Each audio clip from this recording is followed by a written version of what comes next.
नमस्कार दोस्तों, नवचेतना माध्यमिक विद्यालय के YouTube चैनल पर आपका एक बार फिर स्वागत।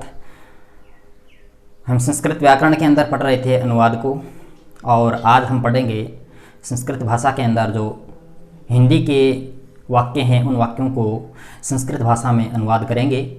तो हमने पढ़ा वर्तमान काल को, भूतकाल को और भविष्यत काल को, और जो आज्ञार्थक वाक्य था उनको। आज हम अध्ययन कर रहे हैं जो चाहिए के अर्थ वाले वाक्य हैं उन वाक्यों को। तो सबसे पहले बात हम करेंगे अनुवाद में पठ धातु विधिलिंग लकार की, यानी विधिलिंग लकार। जो ये विधिलिंग लकार है ये चाहिए के अर्थ में आता है, यानी चाहिए के अर्थ में आता है। जब वाक्य के अंत में, हिंदी वाक्यों के अंत में चाहिए लगा हो तो उस वाक्य में हम विधिलिंग लकार का प्रयोग करेंगे। जो 5 लकार हमने याद किए हैं, लट लकार, दृढ़ लकार, लोट लकार, लंग लकार, और जो विधिलिंग लकार था उस विधिलिंग लकार को हम याद करेंगे, और उस विधिलिंग लकार के माध्यम से हम चाहिए के अर्थ वाले वाक्य बनाएंगे। तो देखते हैं विधिलिंग लकार में सबसे पहले हमें एकवचन, द्विवचन, बहुवचन वाला, प्रथम पुरुष, मध्यम पुरुष, उत्तम पुरुष वाला, ये हमें याद है और हमें याद करना भी है। तो हमें याद करना है एक धातु को, पठ धातु का, लिख धातु का, वध धातु का, धाव धातु का, किसी भी धातु का, किसी भी क्रिया का हमें एक रूप याद करना है। तो विधिलिंग में हम देखते हैं जैसे पठ धातु का पठेत, पठेताम, पठेयु। प्रथम पुरुष में पठेत, पठेताम, पठेयु।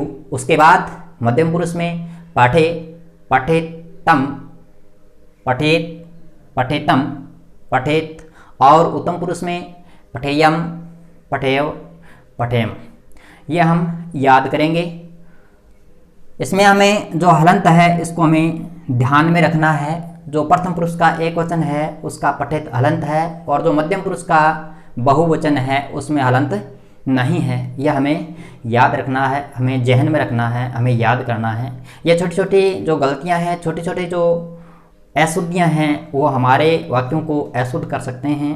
तो हमें इन बातों को हमें याद रखना है, ध्यान में रखना है। इसी प्रकार हम लिख धातु का, वध धातु का, गच्छ धातु का रूप बना सकते हैं। जैसे गच्छ धातु का हम रूप बनाएं तो पठ की जगह हमें गच्छ लिखना है। गच्छेत, गच्छेताम, गच्छेयु, गच्छे, गच्छेतम, गच्छेत, गच्छेयम, गच्छेव, गच्छेमय। इसी प्रकार से हम अन्य जो धातु है उसको हम बना सकते हैं। जैसे वध धातु का हमें रूप बनाना है, वध धातु विधिलिंग का रूप हमें बनाना है, तो वदेत, वदेताम, वदेयु, वदे, वदेतम, वदेत, वदेयम, वदेव, वदेम। इस प्रकार से हम अन्य रूपों को भी बना सकते हैं। तो हमें एक रूप याद करना है, बाकी रूप उनके हिसाब से अपने आप बन जाएंगे। तो हम वाक्यों को देखते हैं। जो वाक्य आएंगे, जो हिंदी के वाक्य होंगे, उसके अंत में क्या होगा? चाहिए होगा। जब चाहिए आएगा तो उन वाक्यों में हमें कौन से लकार को प्रयोग करेंगे? विधिलिंग लकार को हम प्रयोग करेंगे। तो हम वाक्यों को बनाते हैं। जैसे यह बालक, बालक को पढ़ना चाहिए, ये एक वाक्य है। यहाँ बालक को पढ़ना चाहिए, यहाँ वाक्य के अंत में दिया हुआ है चाहिए। तो हमें क्या करना है? विधिलिंग का जो लकार है उसको लगाना है। बालक को हम संस्कृत में बनाएंगे, बालक को हम संस्कृत में बनाते हैं बालक है, बालक को बालक है। अब क्या करना चाहिए? बालक को पढ़ना चाहिए। यहाँ क्रिया क्या है? पठ धातु है। यहाँ पर पढ़ना जो क्रिया है उस क्रिया को हम विधिलिंग में बनाएंगे। तो बालक जो शब्द है वह प्रथम पुरुष का एक वचन है, क्रिया भी प्रथम पुरुष एक वचन की लगेगी। तो प्रथम पुरुष एक वचन की क्रिया होगी पठेत, हलंत यहाँ करना है हमें। तो बालका है पठेत। इसी प्रकार हमारा दूसरा जो वाक्य है, तुम सबको विद्यालय जाना चाहिए। हमारा दूसरा वाक्य है तुम सबको विद्यालय जाना चाहिए। तो तुम सबको हम संस्कृत में बनाएंगे त्वम का तुम, युवाम का तुम दोनों, और यूयम का तुम सब। तो हमें याद है यूयम का तुम सब होगा, यूयम तुम सब। अब तुम सबको कहाँ जाना है? तुम सबको विद्यालय जाना है। तो विद्यालय का हमें संस्कृत क्या करना होगा? विद्यालयम। तुम सबको विद्यालय जाना है तो तुम सबको हम यूयम करेंगे और विद्यालय को हम विद्यालयम करेंगे। उसके बाद हमें ये देखना है कि जो प्रथम पुरुष का, मध्यम पुरुष का, उत्तम पुरुष का जो करता है, यहाँ पर जो तुम सब ये जो करता है यह कौन से पुरुष का?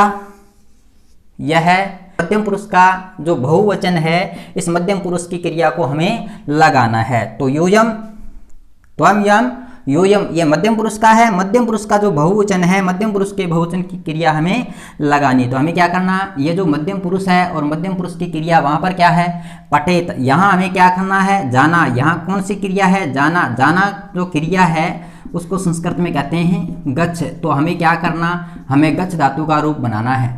पठ धातु की तरह, उसी प्रकार यानी पठ धातु की तरह ही हमें क्या करना, हमें गच्छ धातु का रूप बनाना है। तो यह जो यूयम है, यह मध्यम पुरुष का, उत्तम पुरुष का या फिर प्रथम पुरुष का जो करता है, यह मध्यम पुरुष का बहुवचन है। हमें क्या करना, मध्यम पुरुष की क्रिया लगानी और बहुवचन लगाना है। यहाँ पर हमें क्या करना, गच्छ धातु का गच्छेत लिखना है। जैसे मध्यम पुरुष है, पठे, पठेतम, पठेत, उसी प्रकार से हम करेंगे गच्छे, गच्छेतम, गच्छेत। यहाँ में तय हलंत नहीं करना है। क्यों नहीं करना, क्योंकि यह प्रथम पुरुष का एक वचन है। अगर हम तय को हलंत करेंगे तो यह प्रथम पुरुष का एक वचन होगा। अगर तय को हलंत नहीं करेंगे तो यह मध्यम पुरुष का बहुवचन होगा। इसी प्रकार हमारा जो दूसरा वाक्य है, ये हम दोनों को क्या करना चाहिए, हम दोनों को पढ़ना चाहिए। तो हमें क्या करना है, हम दोनों का संस्कृत में होगा आवाम। हम दोनों का क्या होगा संस्कृत के अंदर, अहम आवाम। हमें क्या करना है, आवाम, ये हमें देखना है कि ये प्रथम पुरुष का है या मध्यम पुरुष का है या उत्तम पुरुष का है। तो अहम आवाम वयम उत्तम पुरुष का होता है, अहम आवाम वयम उत्तम पुरुष का है। उत्तम पुरुष का है तो ये कौन सा वचन है, उत्तम पुरुष का, यह द्विवचन है। हमें क्या करना, पठ धातु का द्विवचन लगाना उत्तम पुरुष का। तो पठेयम, पठे, हमें क्या करना, यहाँ पर क्रिया लगानी है पठेय। तो हमारा संस्कृत का जो वाक्य हिंदी का वाक्य था, उस वाक्य को हमने संस्कृत में बना दिया। इसी प्रकार हम वाक्य देखते हैं, जैसे तुम को पढ़ना चाहिए। तुमको क्या करना चाहिए, तुमको पढ़ना चाहिए। तो यहाँ क्या है, तुमको पढ़ना चाहिए। तुम एक है, यहाँ पर एक वचन है, त्वम। तुमको यहाँ क्या करना है, पढ़ना है। तुमको पढ़ना चाहिए, तो यह मध्यम पुरुष का एक वचन है। यहाँ पर मध्यम पुरुष की एक वचन क्रिया लगेगी। अब यहाँ पर अगर कर्म आ जाए, तुमको पुस्तक पढ़नी चाहिए, तो यहाँ पर हम पुस्तकम लिख देंगे। तुमको विद्यालय जाना चाहिए, तो त्वम विद्यालयम गच्छे। इस प्रकार से हम वाक्यों को बना सकते हैं। तो प्यारे छात्र छात्राओं, प्यारे दोस्तों, आपको यह अनुवाद प्रकरण के अंदर जो पठ धातु विधिलिंग का जो रूप लिखा है, तो चाहिए कि अर्थ वाले वाक्य हैं, उन वाक्यों को आप आसानी से बना सकते हैं, समझ गए होंगे। और इस वीडियो को अंत तक देखने के लिए आपको बहुत बहुत धन्यवाद।